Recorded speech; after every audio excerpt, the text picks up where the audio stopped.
Welcome to Write with Love. I'm your host, Sarah Williams, best-selling author, speaker, and creative entrepreneur. Each week, I chat to passionate and inspiring authors about their journey in creative writing. Some are traditionally published, some do it themselves. Everyone's journey is different, and everyone has something interesting to say. We all love love and love what we do. Today's show is brought to you by our amazing fans and supporters on Patreon. If you'd like to help support the show and get some awesome bonus episodes, go to patreon.com/Sarah Williams Author to learn more. Now here's today's show.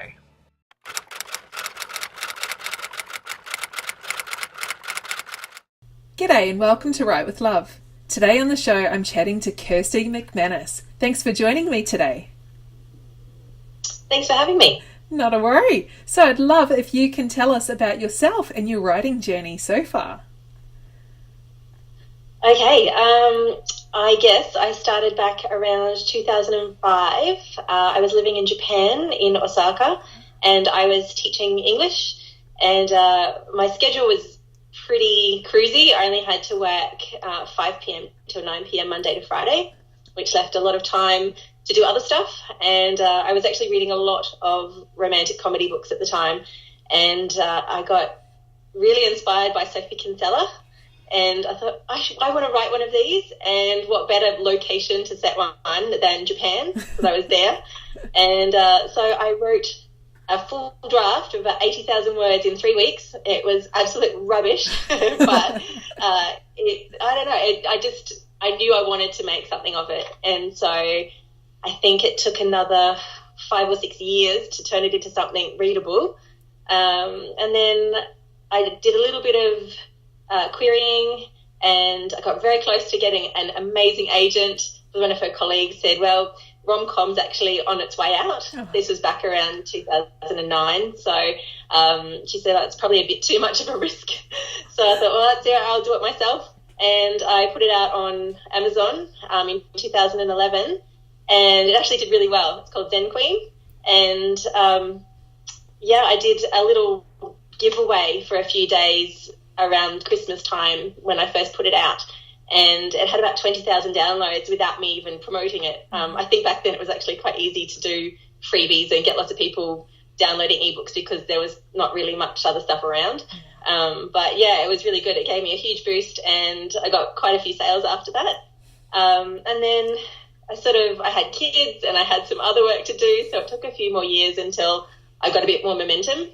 And then I have done, I think I'm on my 9th book now. So, I've got 7 romantic comedy books, and I've got 1 young adult, which it's not online at the moment, but I'm thinking of putting it back out, maybe turning it into a rom-com so that all my books are sort of the same style. And and then I've got 2 more coming out at least this year. Oh, that's fantastic. Wow, well done. And I love what you were saying about using travelling experience and being in Osaka and using that. So did you use any other interesting locations in the other books? Yeah, I did actually. So Japan was for Zen Queen. Then in 2008, I went to Thailand. So my father actually met a perfumer on a flight to Dubai, and this perfumer was based in Thailand, but he's originally from the UK, and he invited my parents to go and visit his perfumery in Bangkok when they were heading back home. And so they did, and my dad's like, oh, do you need a web designer? Because that was my old job. And the guy's like, yeah, actually I do. So he paid for me to fly to Bangkok for 3 weeks and do a few websites, but I also got to do a perfume course, and it was amazing. And so that was the inspiration for Perfume Therapy, which was my 3rd book. Oh, wow. That is so cool. You got to do a perfume course. That sounds amazing. I know.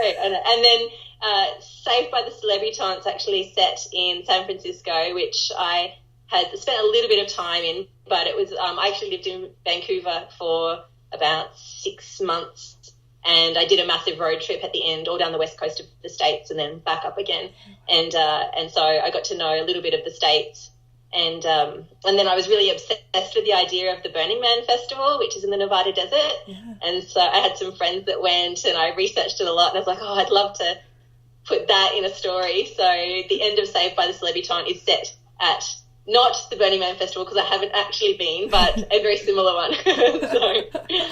That's fantastic. So I really want to talk about your series, 90s Flashback series. So tell us about this. I want to know, like, what inspired you and the whole storyline, basically. I guess I moved up to the Sunshine Coast in Queensland in Australia around 1994. And I just remember the mid to late 90s being just such a fun time, being obviously a teenager and growing up on the beach and stuff. And I'm also obsessed with time travel movies and stories. So 1996 is basically about a woman in her late 30s, early 40s who lives with her husband in Brisbane, and she is a healthy dessert blogger. And one day she gets a supplement from a sponsor that she has, and this supplement, when she takes it, makes her pass out and wake up in the mid-90s in her 16-year-old body. So she's not sure if it's actually really happening or if it's a lucid dream or some sort of, hallucination or something. And so she actually kind of experiments with a little bit, and at the end of every 12-hour session she wakes up in her body and the whole day has passed. And so but nothing in the future has changed. So she's not really sure what it's all about. So she can't actually change the future, but she can learn new information about the past that will affect her future. Mm-hmm. And in this case, she finds out her husband has a secret past that she never knew about, which actually does change their relationship quite a bit. Oh, so, wow. Yeah. That's really cool. So what was that book called? That one's called 1996. Yep. So and what then happens 1997, is the sequel. Yeah. And it features a different plot that centres around a character that the main character, Anna, has met in the past. And she wants to get to know him a little better as well. I don't want to give too much away. Okay. But, she wants to find out if he actually exists in the present day. Oh, that sounds really cool. Well, I'm a big fan of time travel. I can't write it, I think that takes a particular sort of author, but I love it. Well, it was a bit tricky to write, but the fact that nothing in the future changed made it a lot easier. Yeah, that's true. Oh, that's fantastic. So you've also written a few of the other books. So we're saying 9 in total. So that's 2 plus your young adult. So Multi-Date is a book that I see popping up all over the place. I'd love for you to tell us a little bit more about that one. Well, that one is probably inspired by my slight obsession with The Bachelor TV show. I mean, I know there's a lot of people who are obsessed with that show. I'm not as obsessed anymore, but I used to be very, very much so. I even used to do a blog for it as well and had quite a few readers. Wow. But it was such a lot of work, especially when we had the US season and the Australian season, and I was blogging pretty much non-stop for it. So I decided I might write a book instead. Oh my gosh. Actually, then I could just do the one. But and then also, strangely, it was sort of inspired after I watched Burlesque, of all movies. And I really liked just the really simple storyline of the girl from a small town moving to the big city and trying to climb the ladder in her career, which obviously in burlesque is burlesque dancing, but in my world it was a girl wanting to work her out the corporate ladder behind the scenes of a reality dating show. Yeah, that is so cool. So go along with the storyline. I kind of need to know more information now. So does she end up with this bachelor? Is that the love twist? Oh, in there? right. Yeah. No. Well, actually, it's not strictly the Bachelor plot. Yeah. It is probably closer to Bachelor in Paradise. And I actually designed my own show before Bachelor in Paradise it was even invented. And then when I saw it, I was like, they've stolen my idea, but it's not exactly the same. So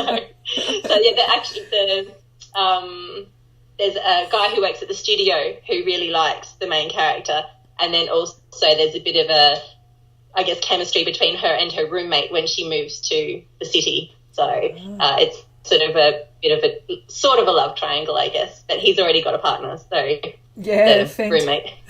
Fantastic. And I'd love if you've got some covers there, if we can have a look at some of your books too. Okay. So my world is multi-dates. Yeah. So this is multi-date here. Awesome. So it says make your own reality. It's beautiful. Thank you. So, and then I've got Lightweight.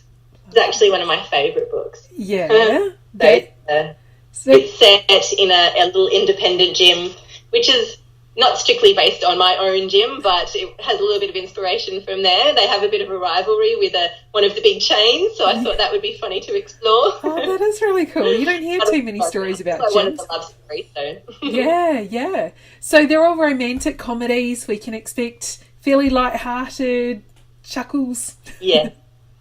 Yeah, I try to do, well, even my earlier ones are even a bit more slapsticky, but they just do all have a love story. As I've sort of progressed with my writing career, I kind of have tried to make them a bit more realistic, I guess, with less silliness, but I still love the comedy and I still want like more, I guess, the comedy evolving out of a natural progression of events or something. So yeah, absolutely. And whoever that agent was who said rom-coms are on the down, I think is probably kicking themselves out.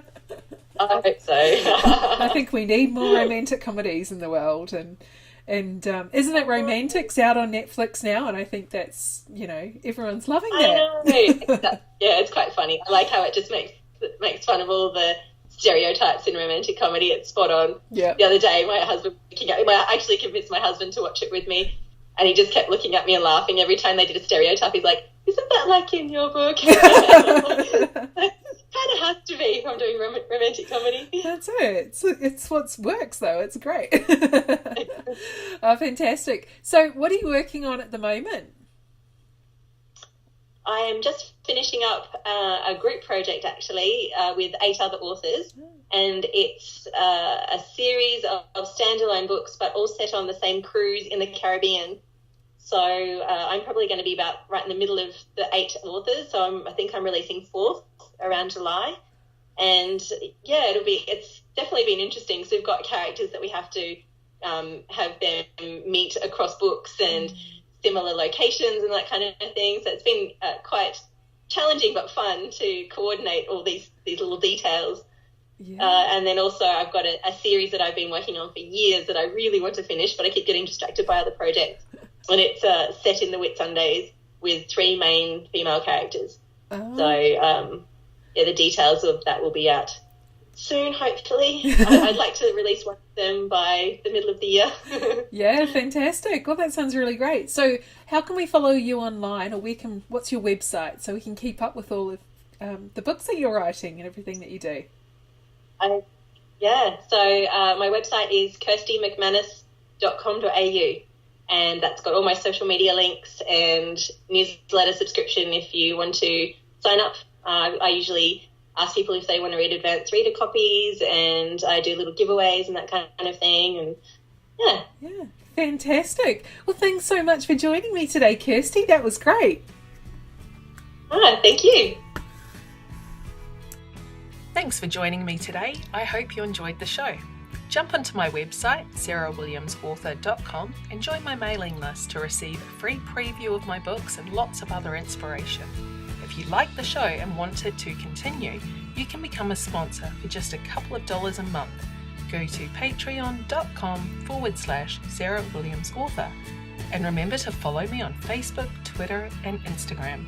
And don't forget to subscribe to my YouTube channel and leave a review of the podcast. I'll be back next week with another loved up episode. Bye!